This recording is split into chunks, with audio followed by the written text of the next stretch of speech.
Welcome to Hindsight 2021 for the third week of January. I'm Damian Musiani, and here's your news.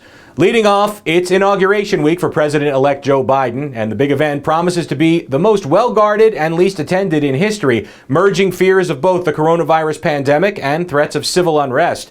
Over 20,000 National Guardsmen will be on hand to provide security for the swearing-in, and Joe Biden himself has volunteered to help the cause by offering to personally frisk attendees.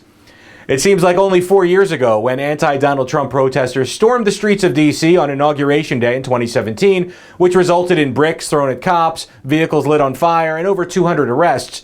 But at least that group took precautions. You see that? They wore COVID masks over 3 years before the first U.S. case was reported. That, my friends, is called being prepared. And speaking of preparations, President Trump has chosen to vacate the White House early and skip the festivities altogether, which kind of makes us wonder just what condition that Oval Office has been left in. Maybe there are just a few McDonald's wrappers left on the Resolute desk, but who knows? Maybe he trashed the place like a Led Zeppelin hotel room. And who knows what Trump might leave behind as the traditional transition letter to incoming President Biden. I feel like it might look like one of those newspaper ink ransom letters demanding his job back. Meanwhile, oh yeah, that's right, the pandemic is still around and still getting worse every day, says our resident COVID Kevorkian, Dr. Anthony Fauci.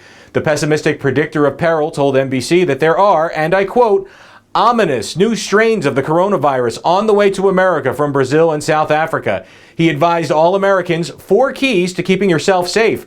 Don't go to bars. Don't eat inside busy restaurants. Don't spend time with strangers indoors. And most importantly, be careful with hairdressers.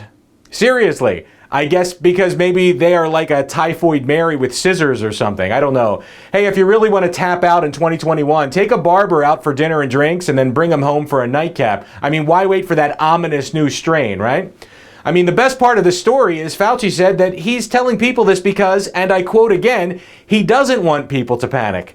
Well, Tony, you're advocating for a nation full of lonely, hungry, thirsty citizens with hair grown down to their knees. That sounds pretty ominous to me.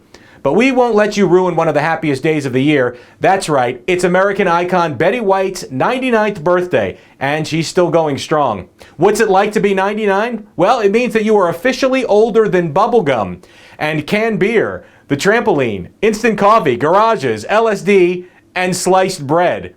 But maybe most importantly, it means that you've lived through nationwide diphtheria and polio epidemics. And with our deepest hindsight hopes, we look forward to Betty living through COVID as well.